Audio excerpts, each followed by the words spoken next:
ओम नमो भगवते वासुदेवाय नमः। अथ 10वां अध्याय।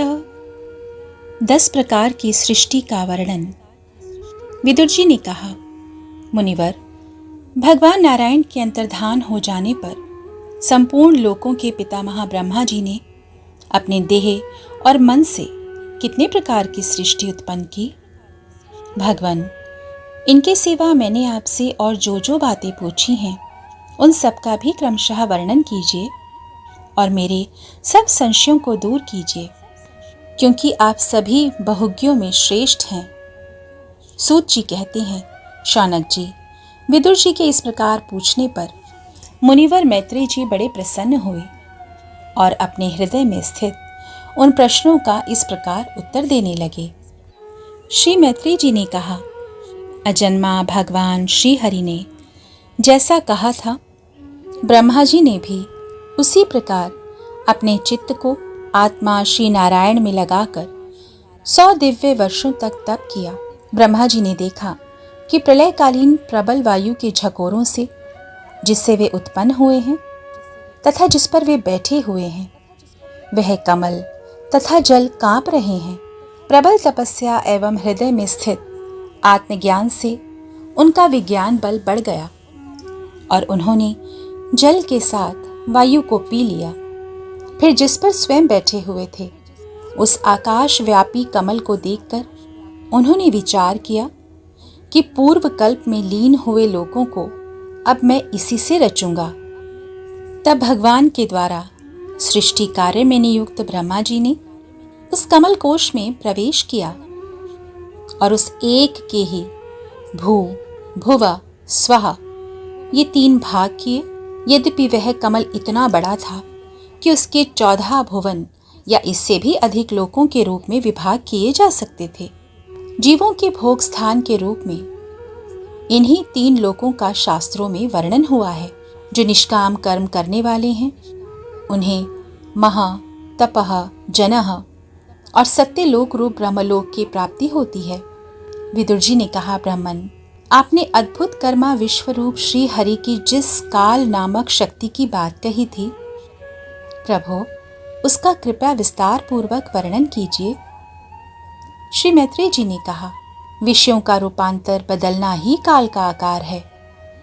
स्वयं तो वह निर्विशेष, अनादि और अनंत है। उसी को निमित्त बनाकर भगवान खेल खेल में अपने आप को ही सृष्टि के रूप में प्रकट कर देते हैं। पहले यह सारा विश्व भगवान की माया से लीन होकर ब्रह्म रूप में स्थित था। उसी को अव्यक्त मूर्ति काल के द्वारा भगवान ने पुनः पृथक रूप से प्रकट किया है। यह जगत जैसा अब है वैसा ही पहले था और भविष्य में भी वैसा ही रहेगा।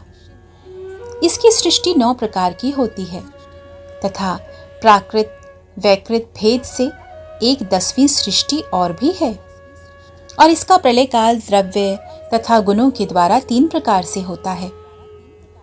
अब पहले मैं 10 प्रकार की सृष्टि का वर्णन करता हूं। पहली सृष्टि महत्त्व की है। भगवान की प्रेरणा से सत्वादी गुणों में विषमता होना ही इसका स्वरूप है। दूसरी सृष्टि अहंकार की है, जिससे पृथ्वी आदि पंचभूत एवं ज्ञानेंद्रियां और कर्मेंद्रियों की उत्पत्ति होती है। तीसरी सृष्टि भूत सर्ग है, जिसमें 5 महाभूतों को उत्पन्न करने वाला तन्मात्र वर्ग रहता है। चौथी सृष्टि इंद्रियों की है, यह ज्ञान और क्रिया शक्ति से संपन्न होती है। 5वीं सृष्टि सात्विक अहंकार से उत्पन्न हुए इंद्रियाधिष्ठाता देवताओं की है। मन भी इसी सृष्टि के अंतर्गत आता है। छठी सृष्टि अविद्या की है, यह जीवों की बुद्धि का आवरण और विक्षेप करने वाली है। ये 6 प्राकृत सृष्टियां हैं। अब वैकृत सृष्टियों का भी वर्णन सुनो। जो भगवान अपना चिंतन करने वालों के समस्त दुखों को हर लेते हैं, यह सारी लीला उन्हीं श्री हरि की है। वे ही ब्रह्मा के रूप में रजोगुण को स्वीकार करके जगत की रचना करते हैं। 6 प्रकार की प्राकृत सृष्टियों के बाद 7वीं प्रधान वैकृत सृष्टि इन 6 प्रकार के स्थावर वृक्षों की होती है। वनस्पति, औषधि, लता, त्वक्सार, वीरुत और द्रुम, इनका संचार नीचे जड़ से ऊपर की ओर होता है। इनमें प्रायः ज्ञान शक्ति प्रकट नहीं रहती। ये भीतर ही भीतर केवल स्पर्श का अनुभव करते हैं तथा इनमें से प्रत्येक में कोई विशेष गुण रहता है। 8वीं सृष्टि तिर्यक योनियों पशु पक्षियों की है। वह 28 प्रकार की मानी जाती है। इन्हें काल का ज्ञान नहीं होता। तमोगुण की अधिकता के कारण ये केवल खाना पीना, मैथुन करना, सोना आदि ही जानते हैं। इन्हें सूंघने मात्र से वस्तुओं का ज्ञान हो जाता है। इनके हृदय में विचार शक्ति या दूरदर्शिता नहीं होती।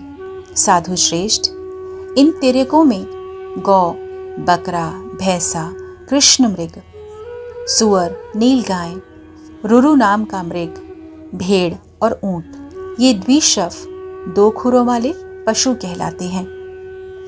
गधा, घोड़ा, खच्चर, गौर मृग, शरफ और चमरी, ये 1 शव 1 खुर वाले हैं। अब 5 नख वाले पशु पक्षियों के नाम सुनो। कुत्ता, गीदड़, भेड़िया, बाघ, बिलाव, खरगोश, साही, सिंह, बंदर, हाथी, कछुआ, गोह और मगर आदि पशु हैं। कंक, बगुला, गिद्ध, बटेर, बाज, भास, भल्लूक, मोर, हंस, सारस, चकवा, कौवा और उल्लू आदि उड़ने वाले जीव पक्षी कहलाते हैं। विदुर जी, नवी सृष्टि मनुष्यों की है। यह एक ही प्रकार की है। इसके आहार का प्रवाह ऊपर मुंह से नीचे की ओर होता है। मनुष्य रजोगुण प्रधान, कर्मपरायण और दुख रूप विषयों में ही सुख मानने वाले होते हैं। स्थावर, पशु पक्षी और मनुष्य, ये तीनों प्रकार की सृष्टियां तथा आगे कहा जाने वाला देव सर्ग वैकृत सृष्टि है तथा जो महातत्वादि रूप वैकारिक देव सर्ग है, उसकी गणना पहले प्राकृत सृष्टि में की जा चुकी है। इनके अतिरिक्त सनत कुमार आदि ऋषियों का जो कौमार सर्ग है, वह प्राकृत वैकृत दोनों प्रकार का है। देवता, पितर, असुर, गंधर्व, अप्सरा, यक्ष, राक्षस, सिद्ध, चारण, विद्याधर, भूत, प्रेत, पिशाच और किन्नर, किमपुरुष, अश्वमुख आदि भेद से देव सृष्टि 8 प्रकार की है। विदुर जी, इस प्रकार जगतकर्ता श्री ब्रह्मा जी की रची हुई यह 10 प्रकार की सृष्टि मैंने तुमसे कही। अब आगे मैं वंश और मनवंतर आदि का वर्णन करूंगा। इस प्रकार सृष्टि करने वाले सत्य संकल्प भगवान श्री हरि ही ब्रह्मा जी के रूप से प्रत्येक कल्प के आदि में रजोगुण से व्याप्त होकर स्वयं ही जगत के रूप में अपनी ही रचना करते हैं। 10वां अध्याय समाप्त हुआ। हरे कृष्ण कृष्ण कृष्ण हरे हरे, हरे राम राम राम हरे हरे।